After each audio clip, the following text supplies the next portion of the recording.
Hey, what's up everybody? It's Lids, and we're back for some more Gwent, and today we're playing more of the Seesaw seasonal event, which is an alternate game mode in which at the end of each player's turn, odd powered units will get damaged by 1, and even powered units will get boosted by 1. Today we're playing a modified version of a deck that we used before, using a bunch of the new cards of the most recent expansion. So let's go give it a look. So today we'll be using a Nilfgaard Imprisonment control deck that focuses on shutting down our opponent's most important units, using a bunch of statuses like Lock from the Van Moorlehem Hunter, the Prophet, who is very similar, except in this case, since he proactively locks cards before they get played, it also prevents our opponents from using the deploy abilities on a card. Dimeritium Shackles gives us Lock and damage. Philippe, who in addition to Lock also does poison. And Shilard Fitz-Oesterlen to reduce our opponent's strongest card down to 1 power, which means unless they immediately boost it on the same turn that they play that card, it's going to get destroyed by Seesaw because it's going to be on an automatic power.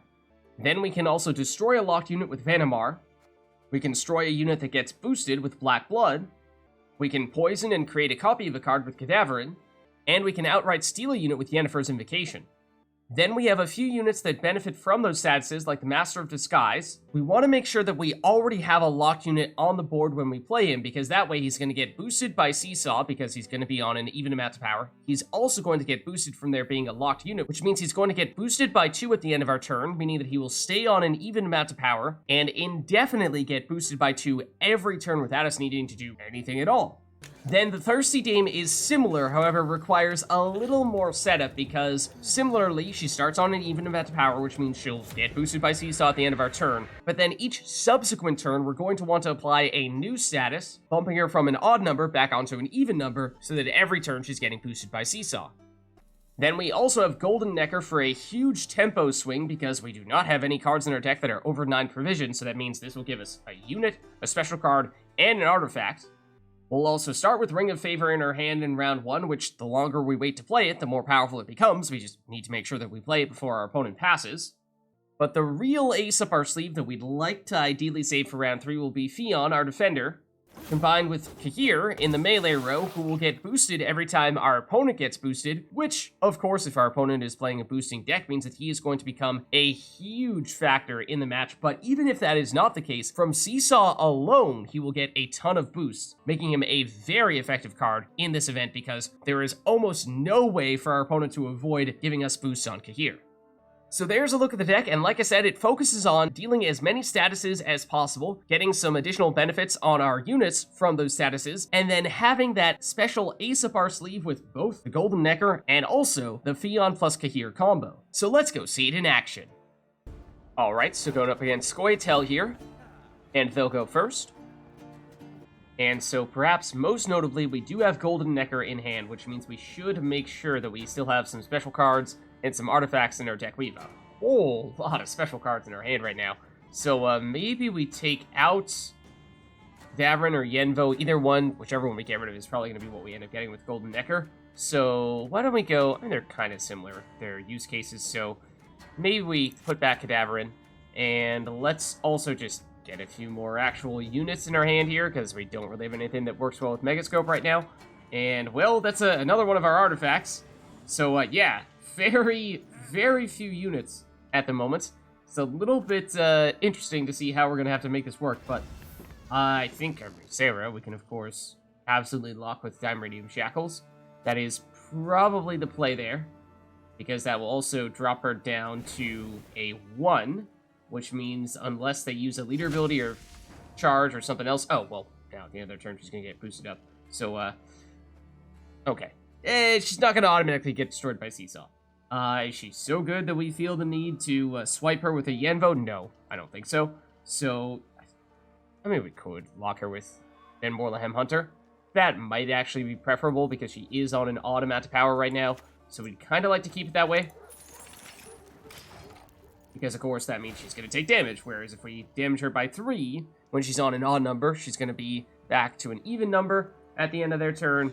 And that means that she's going to get boosted by Seesaw, which means on net, it's only 2 damage. It's not quite as good.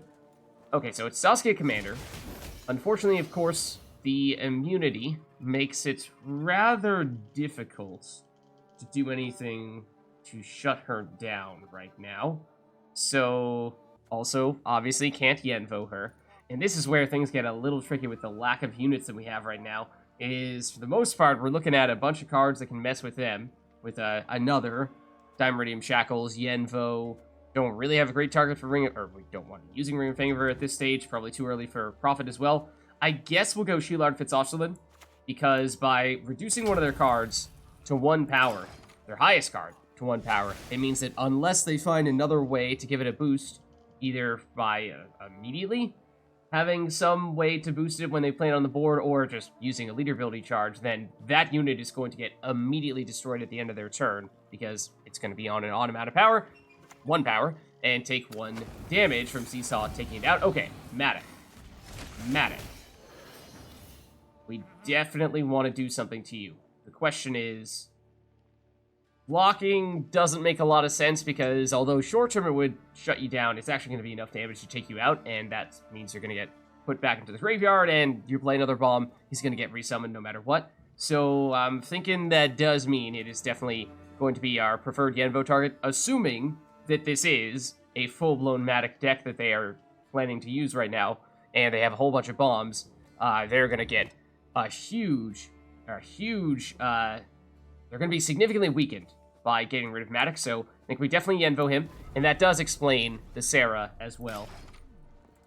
It would make sense that they wanted to get even more damage every time they used a bomb from Sarah, or rather, even more boost every time they used a bomb from her. So, I mean, wouldn't be all that surprised to see Johnny as well. Yep, and it's going to be more bombs. Oh, and Milva as well. Okay. This is getting increasingly interesting. So they would, of course, love to have a unit to target with this order ability and trigger the death blow so that they kill that unit and put Milva back into their deck for even more carryover. But we could shut down Milva as well if we lock and destroy her with Dimeritium Shackles. Unlike Matic, Milva cannot come from your graveyard back onto the board. So I think that's probably what we go for here. I mean, we obviously are not exactly putting up much in the way of points right now, but what we are doing is even if we lose round 1, we have now gotten rid of 2 of our opponent's most important cards. So that should make them significantly weaker going forward, because, I mean, they were presumably building their entire deck around Matic, and to perhaps a slightly lesser extent, Milva. Whoa!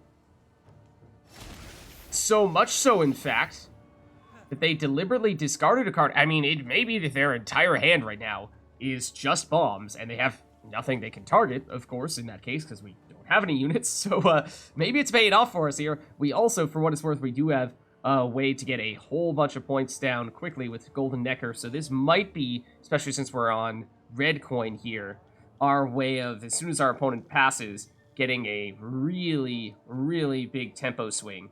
So, obviously, we have Ring of Favor as well. We very much need to get a unit on the board to have that work. So, I'm thinking this might be the right time to play Prophet, unless we're about to lock and destroy something with Leader ability plus Vanhamar, but I don't see anything that's all that meaningful to do that to. Let's go Prophet. Let's deliberately play it in the melee row where it is at least not going to get hit by the Cat Witcher on this turn. So, this will lock every unit in their hand, and that means the difference between this and locking a unit once it's on the board is it also shuts down deploy abilities, but it's only going to affect whatever unit they play next. So its Dryad Ranger, in that case, will not be able to use that deploy ability, so does tell us a little bit more about their deck, though. More poison, or rather more damage, and poison is something we've not really seen thus far. So now we are starting to approach the territory where we may need to play a Ring of Favor. 14 points is, I mean, it's quite solid. It actually would be enough for us to just barely take the lead, but of course, they'll continue to generate more points from Saskia, spawning in more units, and Cat Witcher will hit the Prophet on our next turn. So that's, of course, going to play for a little bit of points there as well. I'm wondering if we're getting really clever. Maybe we go with our location first, and they do not have more units in their deck than we do. So, we're also not on Adrenaline 2, so that's not going to work either.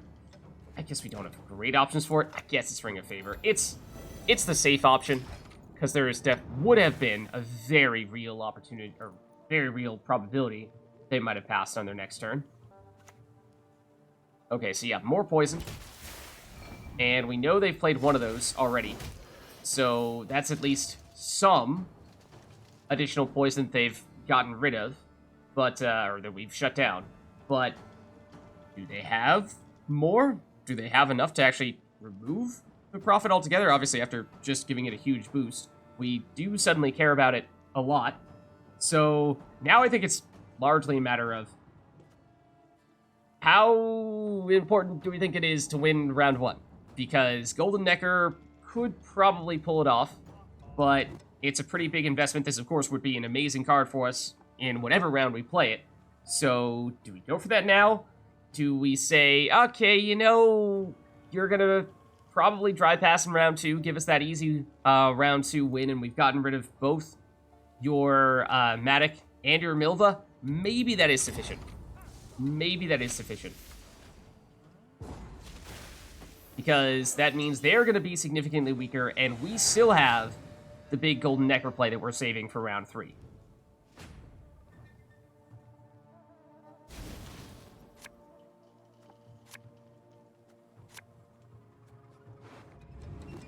Ooh, and we just drew into Ciri, who is, of course, the perfect card if our opponent is about to dry pass in round 2, because she has Resilience, so that's awesome.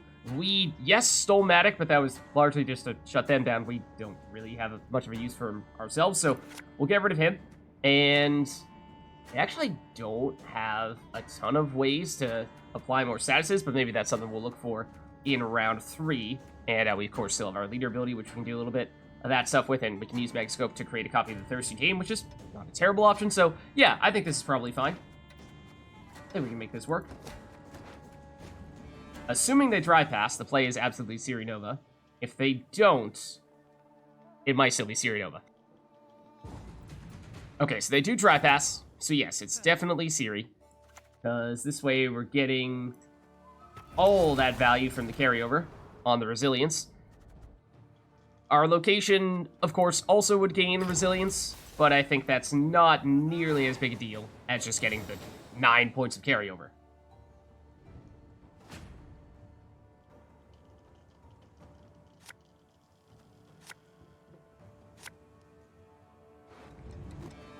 Okay, so we draw to Cahir. He's obviously an amazingly powerful card, especially in this event, where we can absorb all the boosts that they are using. We'd love to combine him with Ffion, our defender, if possible. More lock, and a way to trade a copy of one of their units. Given how their guerrilla tactics, their best unit is, at this stage, after they've already played Saskia Commander, is probably Gezras, but there's a chance they don't have him. So, yeah, defender... Ffion would be our biggest pickup here, or Philippe, which maybe you could justify getting rid of Dimeritium Shackles. Except we really didn't want Matic. Okay, yeah, it was a risk, but I was hoping we'd get Ffion. Well, obviously we didn't, but we may be able to get Golden Necker into, in fact, is it guaranteed? It is a guaranteed. Oh no, it's not guaranteed for us to get Royal Decree. It's a 50-50 chance. If we had, actually, in truth, probably should have kept Dimeritium Shackles in hand. That way, we would have had Royal Decree as our only special card in our deck. We would have been guaranteed to get this, which we could have used to get Ffion that way to make Cahir a safer play. So I think what we're going to do is probably start with Thirsty Dames. And I'm going to, for the most part, row stack a bit in the range row, because again, seeing as how they are guerrilla tactics, if they are going all in on the movement, then they could very well have Gezras, who deals damage to our units in the melee row, but not damage to our units in the range row. Harmony. Oh. Really? Wow. Okay. A little surprised by that, but... I mean, if we had Dimeritium Shackles, this would not be a bad time to lock Percival, and so it may even be time to immediately go into a Golden Necker, because that either gives us Dimeritium Shackles to lock Percival, or it gives us Royal Decree, which we can use to play Ffion in the melee row, and then on our next turn, play Cahir behind Ffion, and that means that, sure, you can boost all you'd like, but we're going to absorb those boosts. We could poison him, but we obviously don't really have a second source of poison. This is mostly just to create a copy of Percival, which we are not really going to be proccing Harmony much ourselves, so I think we go Golden Necker. And, okay. Let's put you in the melee row, because I'm going to use this to get Ffion. And potentially even,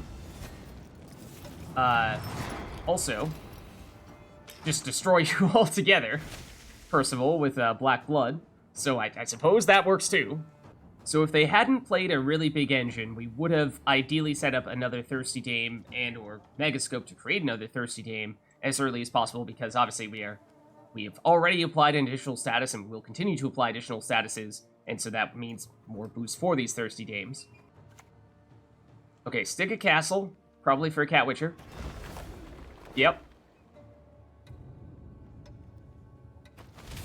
So that is going to trigger the Harmony and therefore destroy Percival with our Black Blood there. So now they don't immediately have a source of boosts here, at least not until they play a Dolbothana elf in their range row, which I imagine they'll probably do at some point, but they haven't yet. So I think that means now is a good time for us to get more of those Thirsty Dames out there. As we were saying, we could lock the Cat Witcher. It's not a bad idea, but technically speaking, we would like to get as many Thirsty Dames out there before we start applying the statuses as possible, because that means we're getting more boosts on the Thirsty Dames. I guess we'll give you Doomed. And the reason why I hesitate there is because we want to try to keep our Thirsty Dames on an even amount of power if possible, because that means they'll get boosted by Seesaw at the end of our turn. And the thing is, one of our Thirsty Dames is on an odd amount of power, the other one's on an even amount of power, so it's not as straightforward as being able to pick and choose exactly when and where we apply these statuses, and just having all of our Thirsty Dames universally have their power be even. Okay, there's the Dolbothana Sentry I was referring to. Really? Oh, that's clever. That's actually very clever. Going melee row and moving Ffion. Now, of course, that means doing everything here. Wow. That means that Cahir is now very vulnerable. Not only is he not protected by a defender, they can use their last leader ability charge to just immediately move him out of the melee row, and he is road locked, so it just won't work in that case. So I think for that reason, we're probably looking to delay Cahir until ideally after they use this last leader ability charge. They may have also been more willing to play this in the melee row because they still have the Sigurd Castle order ability, which they can use to move you back to the range row, where you will start boosting up the Cat Witcher every time it moves, and so until you do that, you're not going to really be getting all that many boosts on it, other than just the boost every other turn from Seesaw. So I think what we perhaps do in that case is, again, maybe we now load up on additional Thirsty Dames, and at this point, we can lock the Cat Witcher, which, yeah, I think we probably do that. And that means that this combo is not nearly as effective. I mean, Dolbothana Sentry is, by some accounts, more important. In fact, probably is more important to lock than the Cat Witcher. It just was going to take one additional turn to make that happen. Okay. Malenia is concerning. Malenia plus Dolbothana Sentry means that you are... This actually appears to be what you were trying to set up here. That means that suddenly you have a consistent source of damage here between those two. So I'm thinking this is where we go leader ability plus Vanamar, and probably put that on Malenia, because then that means on our next turn, Cahir theoretically becomes safe, or we could even go Cadaverine on Malenia and remove any cards that they try to displace, but not sure that's strictly necessary, because they actually did move Ffion back to their melee row, which is where we'd like for him to be. So yeah, let's lock you. And that is mostly just a means to enable Vanamar to destroy you. Another Thirsty Dame spawning in here as well. And as I was saying, with Cahir, or rather with Ffion, back in the melee row, and no longer any Melenas to continue to threaten the movement, and no more guerrilla tactics charges, Cahir should be safe. Probably. Okay, there's the 1 power cat witcher, so we dropped that down to a 1 when we used Shilard Fitz-Oesterlen in round 1, but they, with that Dolphathon the Sentry getting moved and the Cat Witcher getting moved with Stick Castle, they did manage to find a creative way to keep it alive. But now that this is in the range row, and you have a moving card, that means Cahir is suddenly way more effective. So let's put him down there, and therefore we actually don't really want to lock either of their moving cards, because that just means more boost for Cahir. Now we could potentially later on choose to Cadaverine on that Dolphathon the Sentry, and I mean, we would need ours to be in the melee row, I suppose, to punish them even more for their movement. But we'll see how they respond to this, because that is a pretty big issue for them, potentially at least. Unless Fov gives them some kind of... No! They just flat out don't have a nature card left in their deck. Wow. Okay. So at this point, they may have rage quit. And it looks like that is the case, because we baited out all of their movements and then snuck in a Cahir when they no longer had any counters, so they just couldn't answer him. Alright, so going up against Northern Realms here, and we'll go first. Okay, so we have the carryover with Ciri Nova. We might play her in round 1 if we're looking to push in round 2 as well, or ideally, round 2 carrying over to round 3 is probably preferable. We don't have a ton of units. Master Disguise is a great engine if we can set up the lock, which we can get from Philippe if we have a little bit of patience, and I suppose Moorlehem Hunter is more so an immediate source of lock, so that's good. I think we probably get rid of Vial Forbidden Knowledge. If we get the Golden Necker, then that gives us a way to get it if we feel like it's something that we really want. Thirsty Dame, another unit that benefits from the statuses, which can work. So, okay, I think we're fine going with this, and why don't we lead off with the Thirsty Dame? And so what I'm expecting for them to do is they're going to be very boost-centric with Royal Inspiration. They're going to be, playing things like Ciri Guard, trying to get all their cards onto even power, ideally cards that automatically get boosted by 1 every turn. Keep them on even power, that way they'll get boosted by their built-in ability and Seesaw every turn. So 2 points per turn, and that means they'll stay on even power and they'll just get boosted by 2 every turn in perpetuity, like with the Ciri Guard here. Most significantly, however, it has Veil, which means I was very much planning to, next turn, lock their next unit. That was going to boost Thirsty Dame, keep her on even amount of power, and then on our next turn, play Master Disguise. That way he would have immediately been set up to get boosted by 2 every turn as well. But that no longer works with the Veil. So that's definitely not what we wanted to see. So I think in that case, we delay what actually is going to need to be 2 turns before we start bringing out more of the statuses. I mean, we could go Van Moorlehem, or Philippe Van Moorlehem, and I mean, obviously we can't really apply status to the Cahir Guard, but it does set us up for more statuses more quickly on our next turn.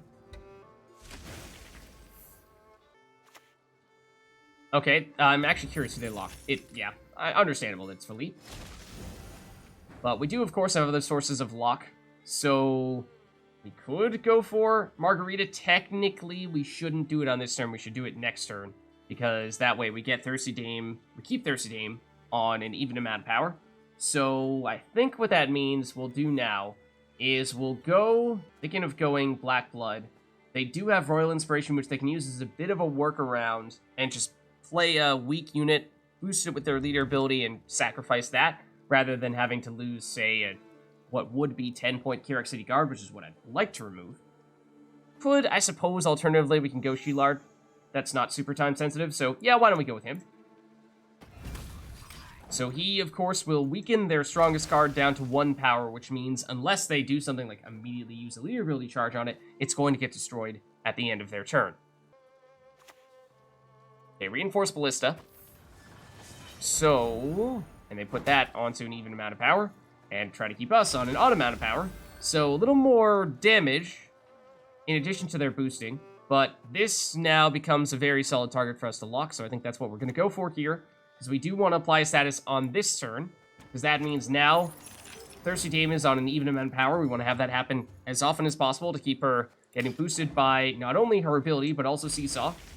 And so that means next turn, we're going to play probably Master of Disguise, because now that there's a locked unit, this will get boosted by 2 every turn as well. And in order to keep the Thirsty Dame happy and on even power, it means we technically should apply another status on this turn, which would have been where Philippe would come in. But of course they locked him. So that means instead we may want to go leader ability on Temerian Drummer.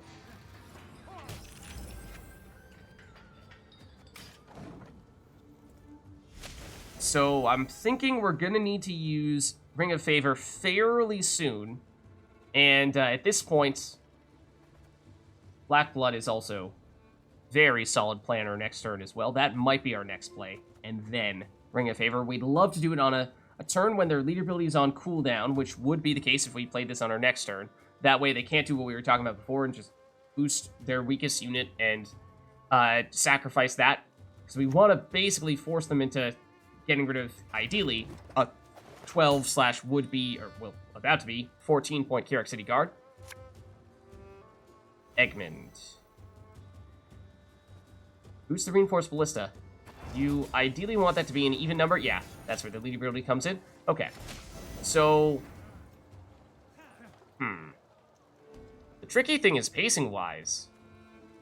Black Blood may not be sufficient.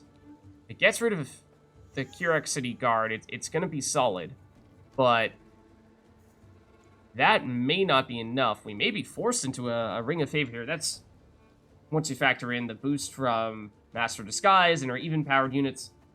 Probably sufficient. Probably. But it's actually kind of close here. So ideally, we'd like for them to keep on playing longer. But, out of curiosity, Curse Scroll into what? I mean, we'd like to have a Cahir. Tell you what, why don't we use Curse Scroll to get Cahir?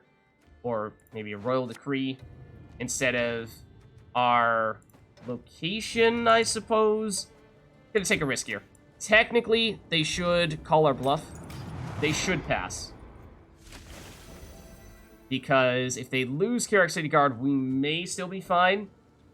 But if not, then they may be able to cause some serious trouble for us by staying in the lead with one more card than us. But I'm taking that risk deliberately so that we can get a slightly bigger Ring of Favor on our next turn. And if this doesn't destroy the Kirac City Guard, then we can potentially even Yenvo it, if that feels like that's necessary. Okay, they are playing. It's Anna Stranger. So that may be the card that gets boosted first. No, yes. Very nice. It did take out that huge Kirac City Guard. So that's a big, big play for us then. Still not enough for us to take the lead in and of itself. However, it means we had one more turn to power up Ring of Favor, so that's nice. It took away what was going to continue to be a very powerful engine for them. So now what we could do is we could definitely steal Anna Stranger, because that's going to be worth 2 points per turn for them, boosting both the Reinforced Ballista and Egmont. Is that going to be sufficient? That's immediately getting rid of 6 points, and we will still have locked units, so we'll still get boosted here. It's another one where we're cutting it close, but again, I'm trying to see how much we can get away with the Ring of Favor, seeing how much value we can get out of that. So I think maybe we take that chance. And Anna Stranger, obviously, in terms of her power on the body at 6 power, was not worth quite as much as Egmont. Okay, there's the 1 power unit. It was actually Trident Infantry, so yeah, they're definitely going to use the leader ability charge there. And that was very lucky that they hit Master of Disguise. That was the best possible target, because now this is stuck on 9 power, and it's never going to get up above 9 power unless it gets hit again, which we actually want to have happen, because it's going to get boosted by 1 by the locked units, and then actually it's going to get damaged first by Seesaw, and then it's going to get boosted by 1, so it's just perpetually stuck at 9 power, which that does stink for us, because this was our best engine. But Ring of Favor for 18 points is enough for us to take the lead. If they have a Ring of Favor, then of course they're going to be able to just respond with their own version of it, which is unfortunate, but we may need to go that route. Ciri, of course, for the carryover, is not a terrible idea, although, yeah. Again, it may not quite be enough. It's sort of a matter of how many even and odd-powered cards we have here, and I just did not have the time to count up all of them. We're tied here, and they're definitely going to get boosted if they pass now from Seesaw on that Trident Infantry from Egmont, and that's going to give them damage as well, so they really should pass. We do have the carryover from Ciri, so even if we do go a card down, it's not the absolute worst thing in the world, because, yeah, so it's the right play for them to pass here. We lose that really big Ring of Favor, which, again, yeah, we should have played it, but obviously it's easy to say that in hindsight. It would have been amazing if we played it on our next turn and got both the carryover from Ciri and the huge boost, but at the moment, we are in the lead. We're going to go up 1, up 2, but down 3. So we're going to be on 34, so we're going to tie them. If we pass right now, I think we still need to do that. We'll have one fewer card in hand, but we'll have the carryover from Ciri. So, you know, that's why I was willing to play Ciri on our previous turn, was because even if this happened, we still had Ciri on the board. So, you know, and they did have a Ring of Favor as well. So it's basically, you know, rather than having Ciri in hand, we have Ciri on the board.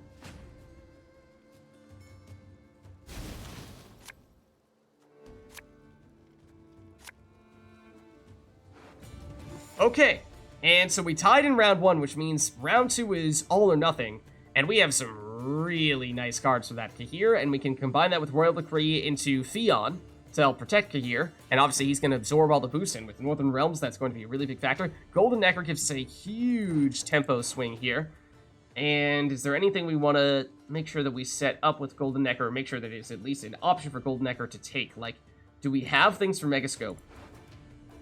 We potentially may not. So I think we get rid of Vial Forbidden Knowledge. And we're looking for a bronze unit here. Okay, good. Just in case we do get a Megascope out of Golden Necker. Otherwise, Megascope would have been a complete brick. So I think what we do first is we probably lead off with Royal Decree into Ffion. Then it's Cahir.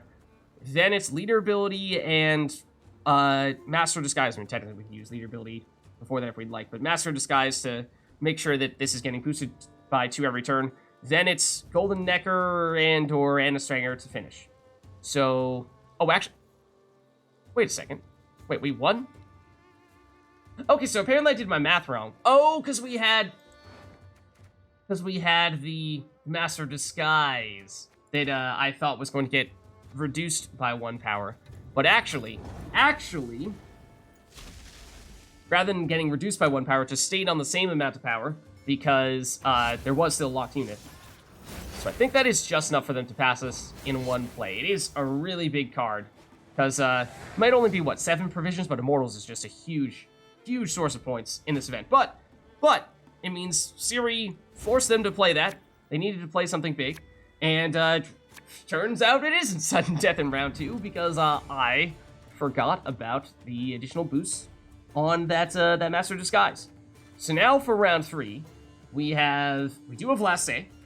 We can still go probably again Ffion, then Cahir, then Leader Ability at some point there to set up Master Disguise as quickly as possible. Then Golden Necker,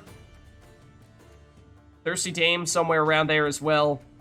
Prophet toward the end, and there are some really strong bronze units for Northern Realms. We might even be able to steal a Temerian Tremor, which would help set up Annastranger, so I think we might even stick with this. Maybe could have justified getting rid of Thirsty Dame in favor of potentially getting some of our bigger special cards like Cadaverine, but we might get that from Golden Necker, so who knows? So our biggest issue here is going to be if they have an Earden, then that's going to hurt a lot, because Cahir is, of course, roadlocked to the melee row, and he's going to absolutely be our biggest unit. So, okay, Redanian Knight is one of those, starts out small, but is worth 2 points per turn, bronze units, and so it's certainly a potential target for Duchess's Informant. And it's not a bad target to lock either, to help set up a Master of Disguise in the future. So I'm not averse to that. We probably still don't want to play Master of Disguise immediately, but I mean, it's also something that's going to get boosted to help boost up Cahir. So either way, I think it's first, as we said, still going to be Ffion. Melee row, of course, because Cahir is Rolock to the melee row, and that's who we're trying to protect more than anything. So I guess I'm going to lock the Redanian Knight, because I assume that they are going to have more units that Cahir can steal the boosts from, because that is just what Northern Realms does in this event. So that part is not so much of a shortcoming. Like, Visigoda, amazing. Amazing, but Cahir is just an absolute hard counter. If they don't have Yrden. Again, that is the key question. Do they have Yrden? Because if so, then that's the counter to our counter. Okay, so Nero, so if they have an answer, this is going to be their way of finding it. It's Rafford's Vengeance, which we have used just about all of our lock to help shut that down, and it could deal some damage to jeopardize Cahir at least a little bit. But we do still have Golden Necker, which I think we were planning on going Master of Disguise and or Thirsty Dame next, but Golden Necker was potentially going to be an option for us at this stage. In terms of units, actually we are guaranteed to get Vanamar, which means we are going to destroy this Redanian Knight, which I don't really want to do at this stage, because we'd like to keep our lock unit out there. There's a chance we'll get Dimeritium Shackles, which we can use to lock Rafford's Vengeance, and then that will keep Master of Disguise as a boosting engine, but I think at the very least we want to give Master of Disguise a little bit of time to get boosted up before we start doing that stuff. It does mean they're going to get at least one turn of Rafford's Vengeance, which obviously is a lot of value, don't get me wrong. But it comes at a cost if we were to shut that down, and that cost is basically completely, or at least risking that we completely minimize the effect of Master of Disguise. Sabrina! Ooh, very, very clever, actually. Okay, I do really like Temerian Drummer, though, because that's the card that we really wanted to steal with Duchess's Informant. Because we do that, and we can then get Anna Stranger boosted up, and they realize they just don't have an answer for Cahir. As I said, it was a hard counter for their boost-centric deck, so they forfeit. Alright, so going up against Scoia'tael here, and we'll go first. Okay, and we have, most notably, a Master of Disguise combined with several Megascopes and a Thirsty Dame, so we have cards that benefit from us applying statuses, and a few ways to apply those statuses with things like Moorlehem Hunter, the Prophet, and probably still more artifacts than we would like right now. So I'm thinking we probably dump a Megascope, and Cahir is really effective in this event, but Guerrilla Tactics is probably the single best leader ability at stopping him. So we either need to wait a whole lot of time before we play him, or find a way to get our defender Ffion before we play him at all. So I think we'll keep him in hand, but we're just not going to play him in round one.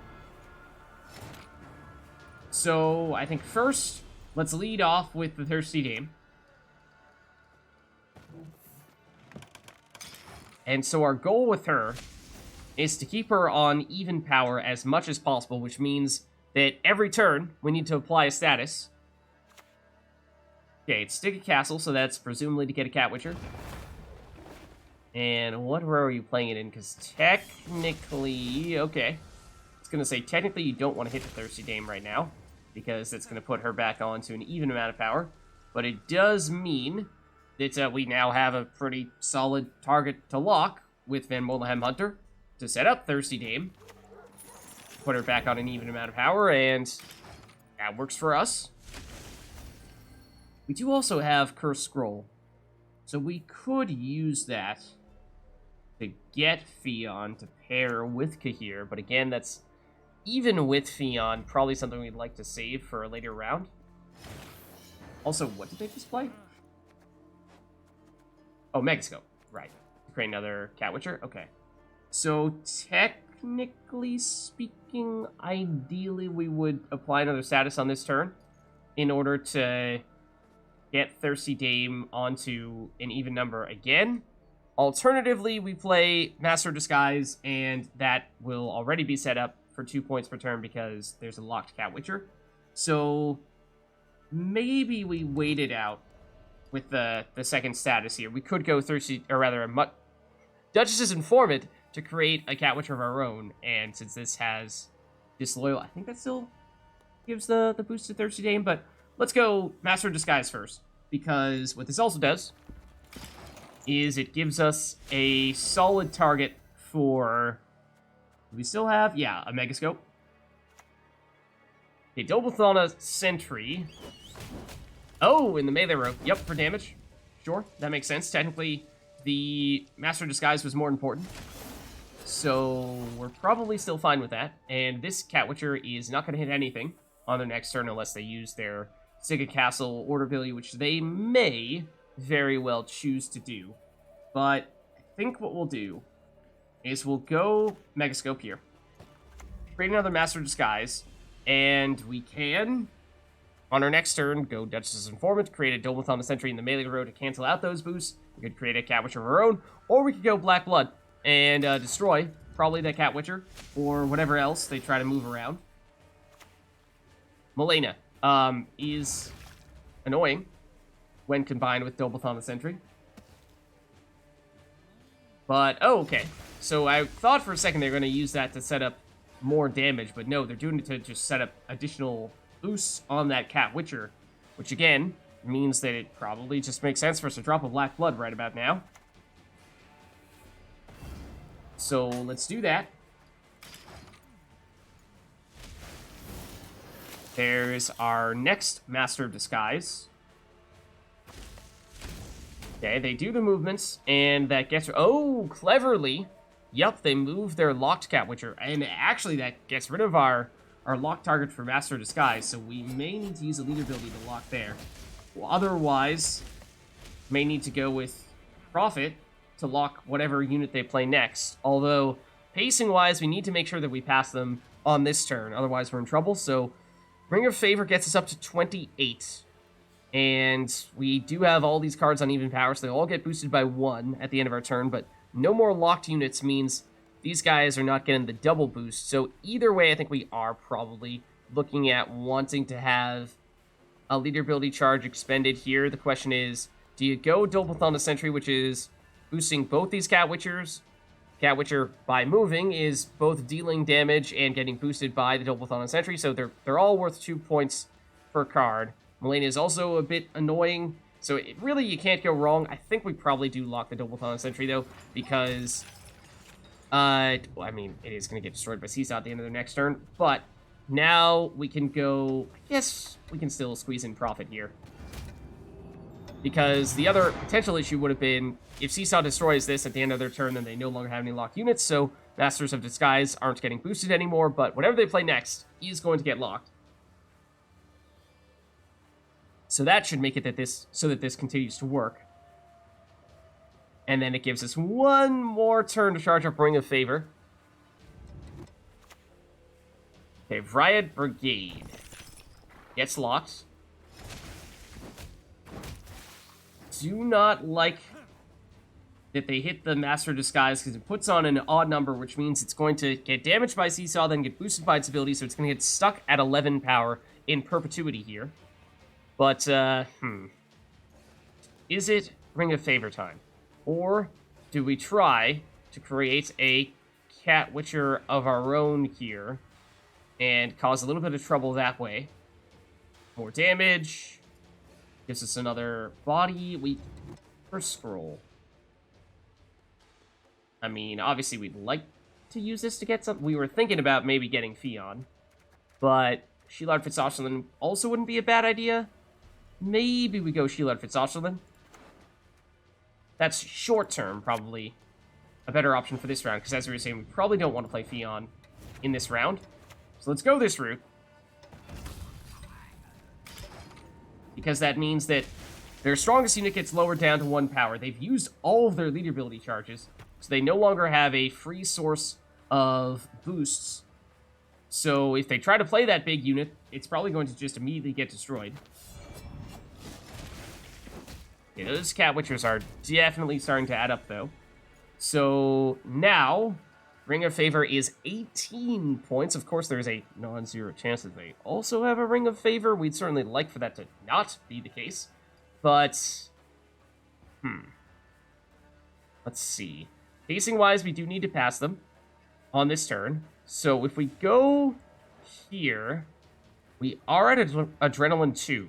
So Viper Witcher Mentor does kick in with that ability.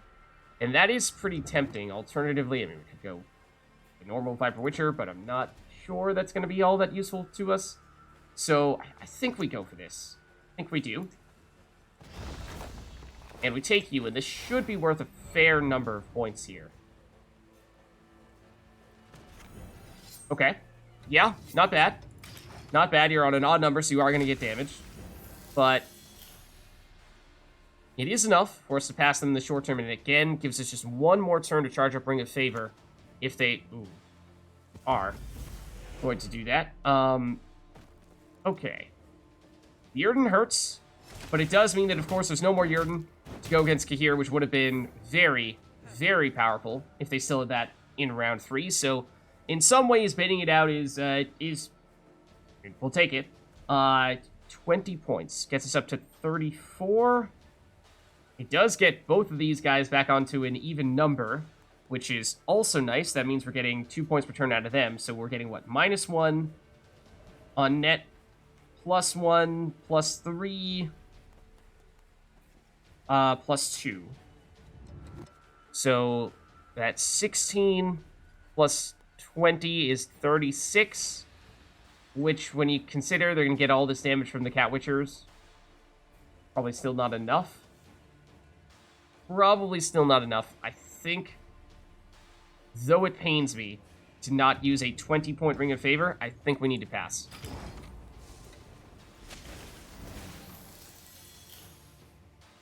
So the big thing here is that we did force them into playing what is probably their single most important card, Yrden. Not only is it just a really big card, it is the counter for Cahir.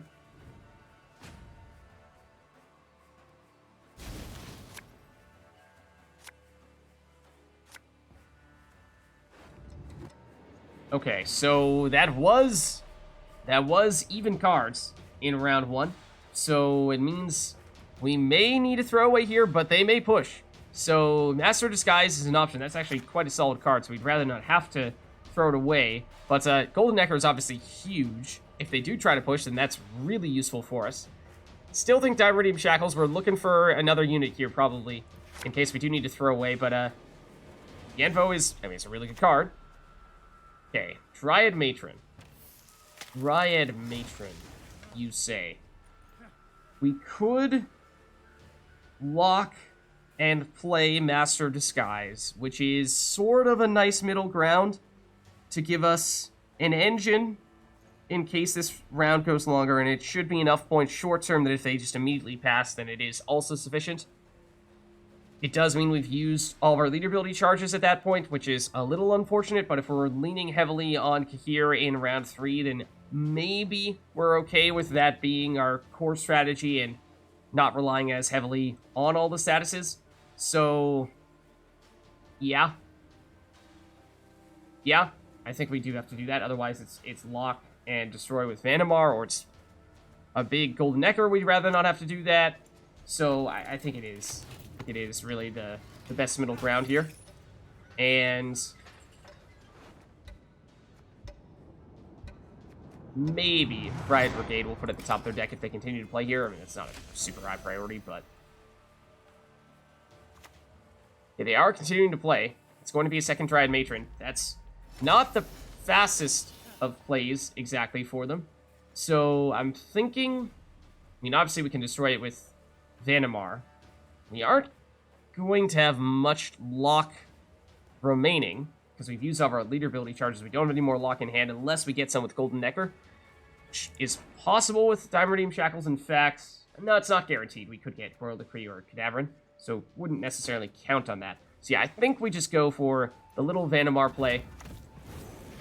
It's not that big, but then we do this and put Riot Brigade at the top of your deck. I think it's probably... I mean, that's, what, 6 points minimum? Potentially worth a little bit more than that, whereas Dryad Matron is... I mean, it's easier to set up. With no leader ability charges to easily move Riot Brigade, I think it's probably still a better card to put in. So, most importantly, pacing-wise, this makes sense. That's the biggest thing. Oh, we did also destroy their locked card, which does mean that Master Disguise no longer set up, which, yeah, maybe that wasn't the best idea. Maybe in hindsight, we should have kept something locked to set you up, but we, as we were just saying, may continue to have sources of lock with Golden Necker, although now it's not really the ideal time, because we want to have Master Disguise on an even amount of power with a locked unit, so that it's actually getting boosted by 2 every turn. Otherwise, if we have a locked unit when it's on odd power, it gets stuck on that same number every turn. So, double Dryad Matron is an effective combo. That is good. We could Yenvo. I am fairly tempted to Yenvo, because it is not as big as Golden Necker. It's not as big as... Cahir is a bit of a counter to this. So, I mean, it's an option, but again, we'd rather not have to do that. So, I'm actually going to steal the 4-power one, because that one gets boosted by Seesaw, which makes it more effective. And now that Master Disguise is on an even number, that means Golden Necker into potentially a Dimeritium Shackles is much more meaningful. Ciri is actually very good. But if we do get a lock opportunity from Golden Necker, then that is obviously what we're going for. So I think it is probably going to be Golden Necker here. And it is lock. Okay, perfect. So now let's go. Obviously, with Dryad Matron in the row that we have units in, we're definitely locking Ciri. That way, she won't go back into their hand.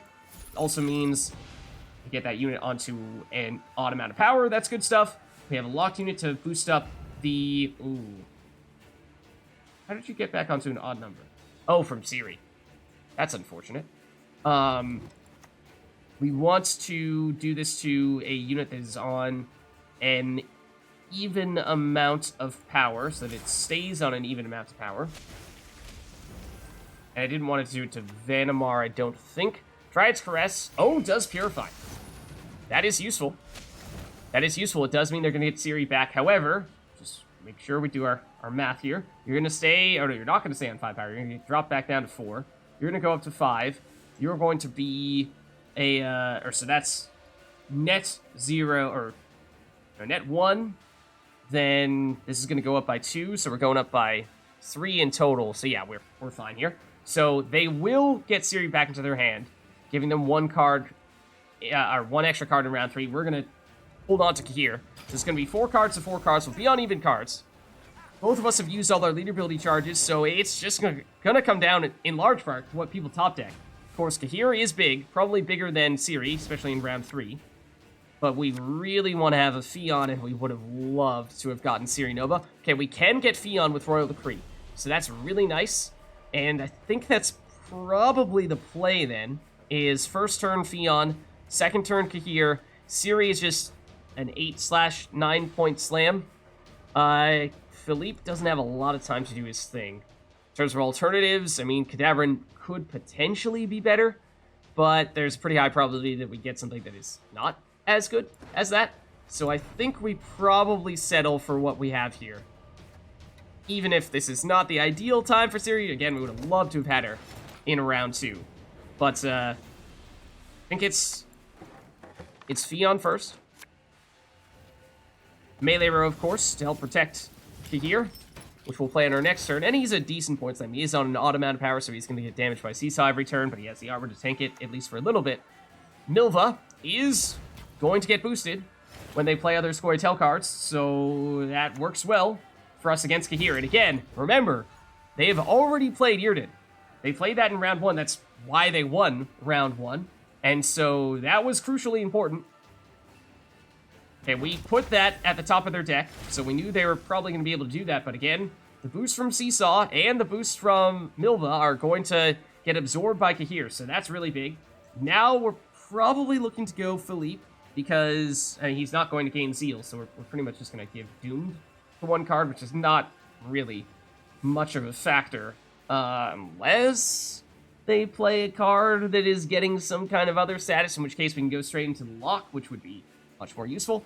We could play him in the melee row where he's protected by Ffion, but in the interest of avoiding potential Igni thresholds, I think we avoid the row stack. And they may also have a Gezros as one of their last cards, which means we definitely don't want to be row stacking in the melee row. Oh. Ooh. No idea what that is. No idea what that is. If it's just going to be damage to the next unit that we play, then obviously the shield on Ciri is going to be very helpful. Ciri is 9 provision, so if it's going to deal damage to all of our cards based on the provision cost of the card that we play, that's going to be considerably more painful. But either way, I mean, I guess. Huzzah. Congratulations, you're doomed. What is it? It is damage based on the provision costs. We tank a little bit with the shield, but in the end, they still have a lot of ground they need to make up here. And of course, remember, Seesaw will boost us. They can get rid of Ciri. That's big, but still not enough. So we'll hold on for the win. All right, so going up against Northern Realms here. And we'll go first. Okay, so this is, of course, Royal Inspiration Northern Realms, which means they are probably looking to boost their cards as much as possible by keeping them all on even power. And that means Cahir is going to be our ace up our sleeve, especially when we have Ffion to go along with him. We'd probably like to save Cahir for round 3, and so what can we do in round 1 to still set ourselves up for success? We have a lot of statuses and a Thirsty Dame, but might still want to have a few more units here, so I think we might want to dump Dimeritium Shackles. And Philippe is another strong unit that could certainly help carry us, along with Thirsty Dame. I think we'll keep our location, but I'm a little bit on the fence about that as well, because we do have Golden Necker, which we can, arguably, might even want to use that in round 1, since we do still have our Cahir plus Ffion combo for round 3, which could be really, really big. But either way, I think, why don't we lead off with Thirsty Dame?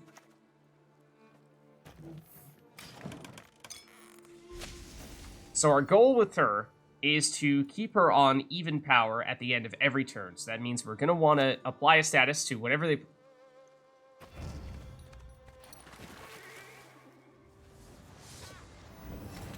Excuse me? So there's a look at the Nilfgaard status deck for the new Seesaw seasonal event. If you liked the video, then make sure to hit the like and subscribe button and leave a comment down below to let me know which other cards, archetypes, and factions you'd like us to experiment with next. Thank you all for watching, and I'll catch you next time.